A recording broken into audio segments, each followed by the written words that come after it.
Okay, let's unpack this.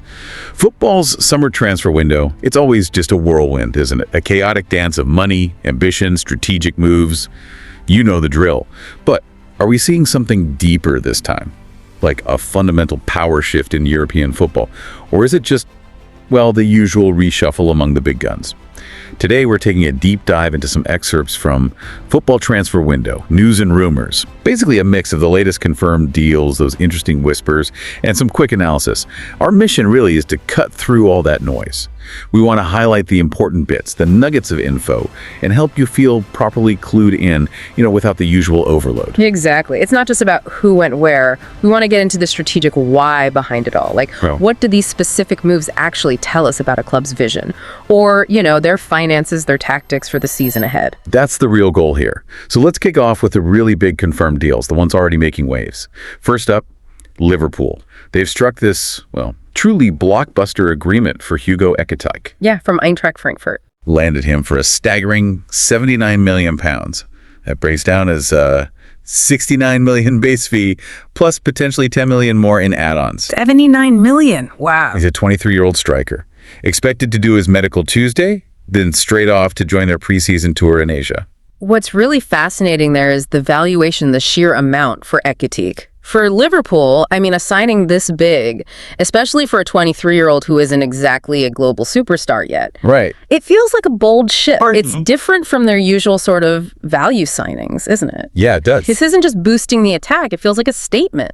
Maybe a new era where they're willing to properly splash the cash for high potential guys, even if they're not fully proven. A bit like the traditional super clubs. That's a crucial point, though. Does it mean a whole new transfer philosophy? Are they moving away from that Moneyball thing they were praised for? Or is it maybe a bit of desperation for immediate impact? Could be a mix of both, really. It suggests they must really believe in his potential to contribute right away at the very top level. But yeah, it also shows they're ready to compete financially with the absolute elite. Puts a lot of pressure on him immediately, though. Absolutely. And then this one I think caught a lot of people off guard. Marcus Rashford to Barcelona. He's apparently already in Barcelona, finalizing a loan move from Manchester United, and the reports are saying it includes an option to make it permanent. Should be done very soon. A loan with an option.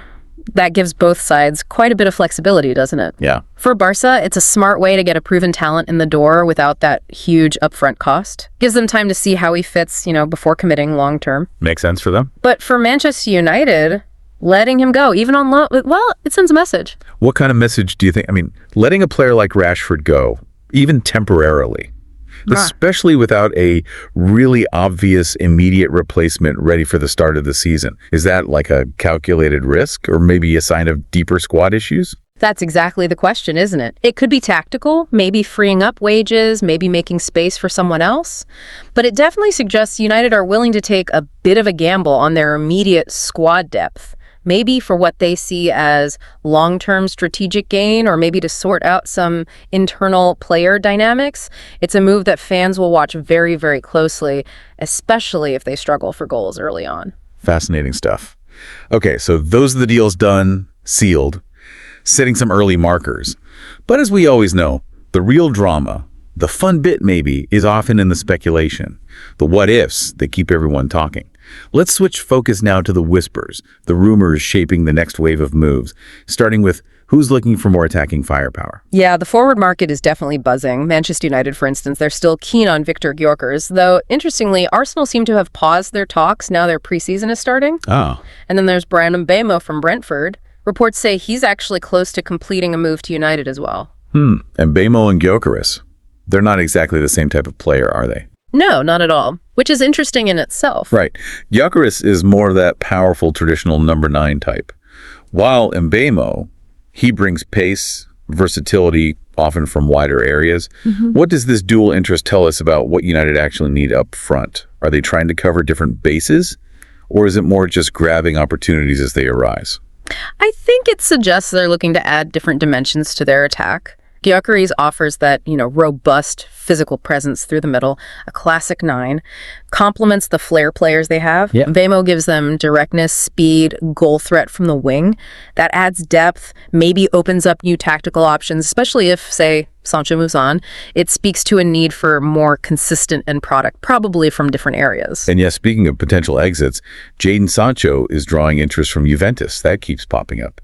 Meanwhile, Bayern Munich, they're apparently eyeing Luis Díaz from Liverpool, with Malik Fofana from Lyon lined up as a sort of contingency plan, a plan B. Seems like the top clubs are constantly shuffling those forward options. Yeah. It's like this high-stakes chess match, isn't it? Díaz going to Bayern would be a huge signing. Really signals their intent to refresh their wide attackers. Maybe they want a different profile or just more consistent output than they're getting. Having Fofana waiting shows they're prepared, definitely, but Díaz seems like the clear priority target. Okay, moving beyond the attack now, let's touch on the defensive side.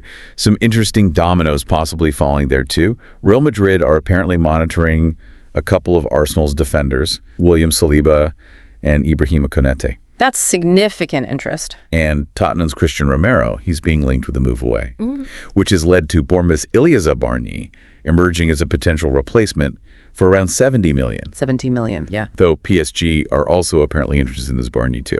What's striking there is just the sheer volume of these really high-value defender links across Europe.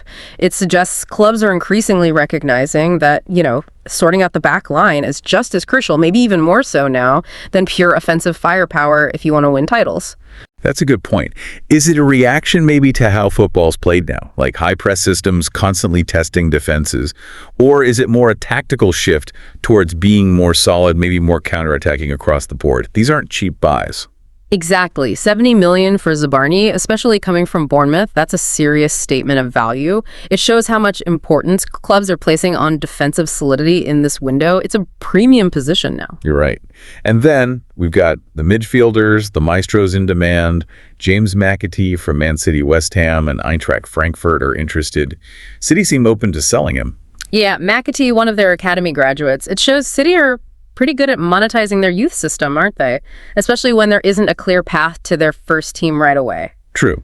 And Aston Villa's Jacob Ramsey reportedly getting attention from Nottingham Forest, Everton, and Tottenham, though the feeling is he'll probably stay at Villa. These are really promising younger talents.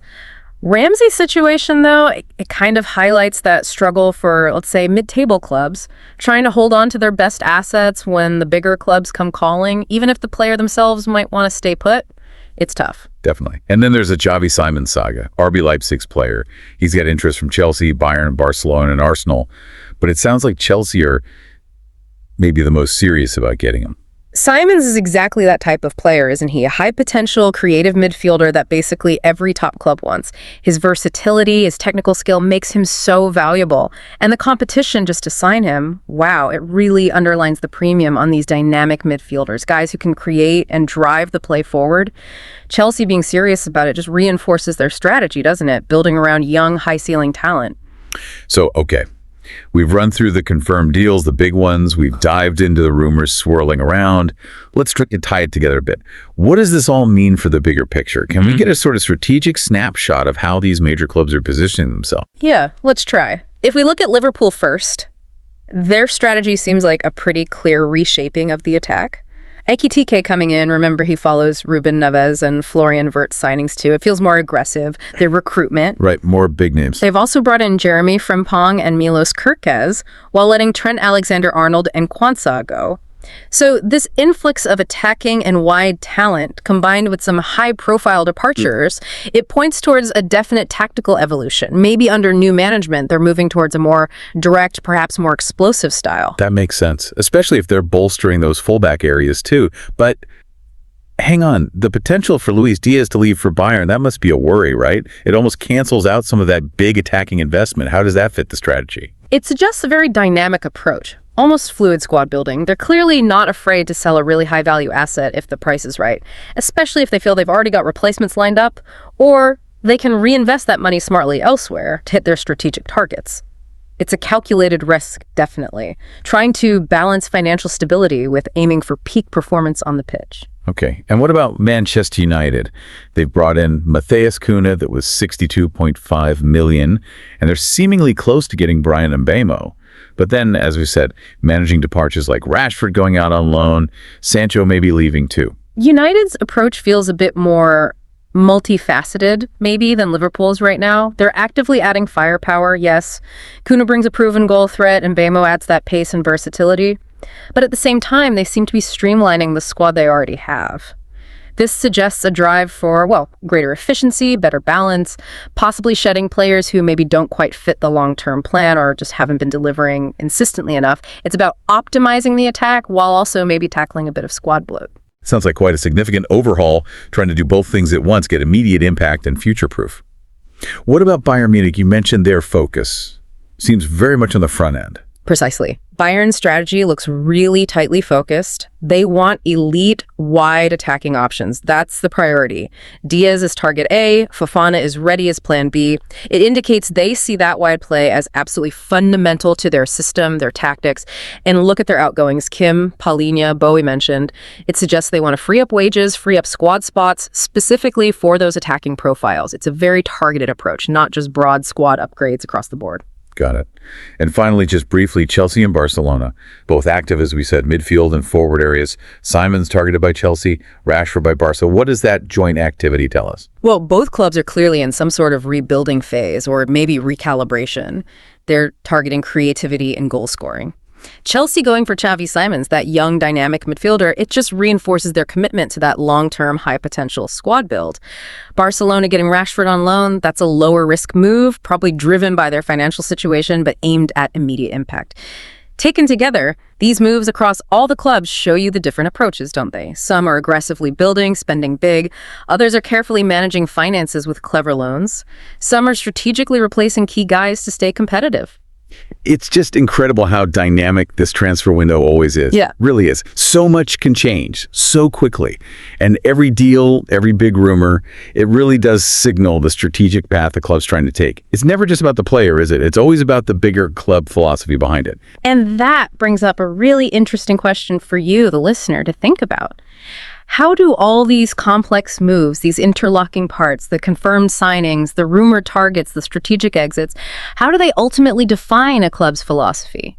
And maybe more importantly, its potential for success in the season coming up. Especially when you see some clubs making these bold, maybe high-risk investments, while others are playing it a bit safer, looking for more flexible options. That's a great thought to mull over. We really hope this deep dive into the transfer window chaos has given you a clearer picture of what's actually going on behind the headlines. Definitely keep an eye on those players and teams we discussed today, because this story, well, it's still unfolding, isn't it? And those big strategic decisions, we'll see how they play out on the pitch very soon.